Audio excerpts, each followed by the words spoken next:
गणेश उत्सव काही दिवसांवरती येऊन ठेपलेला आहे आणि त्याच पार्श्वभूमीवरती पुणे पोलिसांकडून गणेश मंडळ असतील, ढोल पथकं असतील, त्यांच्यासाठी नियमावली तयार केलेली आहे। आपल्याबरोबर पोलीस उपायुक्त संदीप गिल सर आहेत। सर, काय नियमावली आहे आणि हा जो भाग आहे यामध्ये सगळ्यात जास्त मंडळ असतात? हो, परिमंडल एक या परिसरात सर्वात जास्त मंडळ जे आहे ते सार्वजनिक गणपती बाप्पाची जे आहे ते स्थापना करताय मंडपामध्ये।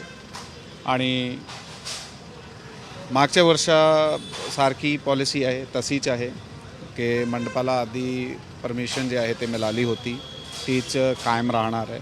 परंतु एखाद्या मंडळाने जर त्याची जे मंडप आहे किंवा तिथले काही बाकीच्या त्याच्या ॲपरेटस आहे त्याच्यामध्ये काही चेंज करायचे तर त्यासाठी त्यांना वेगळी परमिशन घ्यावा लागते। जर त्यांनी मंडप आणि बाकीची गोष्टीमध्ये चेंज करायचे जर मागच्या वर्षासारखी आहे तर त्यांना तशी परवानगीची गरज नाही आहे।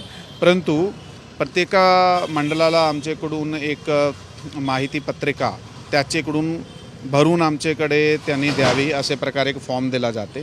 त्यामध्ये त्याचे बेसिक गोष्टी आहे, त्यामध्ये त्याचे मेंबर विश्वस्तचे आहे, विश्वस्ताचे नाव आहे, त्यांनी कुठल्या प्रकारचा मंडप लावला आहे किंवा त्याने कुठल्या प्रकारच्या साऊंडचा वापर केला आहे किंवा कुठल्या प्रकारची काही लाईट वगैरेची व्यवस्था केली आहे।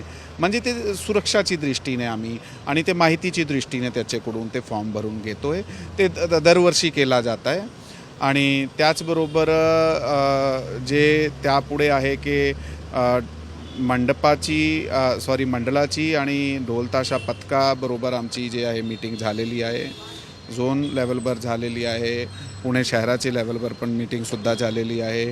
त्यामध्ये खूप सारे विषय आहे ते मांडण्यात आलेले आहे।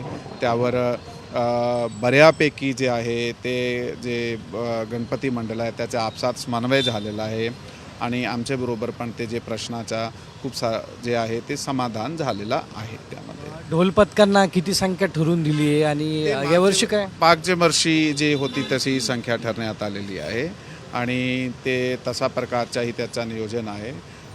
गणपती मंडळाबरोबर जे मीटिंग करण्यात आलेली आहे त्यामध्ये त्यांना एकच ते मंडळातर्फे पण आहे आणि सर्वांनी समन्वयाची भावनामध्ये हे केलं आहे की जी मिरवणूक आहे ते सतत प्रवाही राहिली पाहिजे, त्यामध्ये गॅप्स पडले नाही तर मग एक प्रवाही मिरवणूकचा काय आहे की सगळे हळूहळू मंडळ ते पुढे येऊ लागले, एक सर्वजण उत्साहाने ते साजरा करतील। नक्की मोठं नियोजन जे आहे ते पुणे पोलिसांकडून करण्यात आलं आहे आणि ही नियमावली जी आहे नियमावलीत थोडेसे बदल जे आहेत ते पुणे पोलिसांकडून करण्यात आले आहेत। कॅमेरामन आदर्श कटकेसह सागर आव्हाड, साम टीव्ही, पुणे।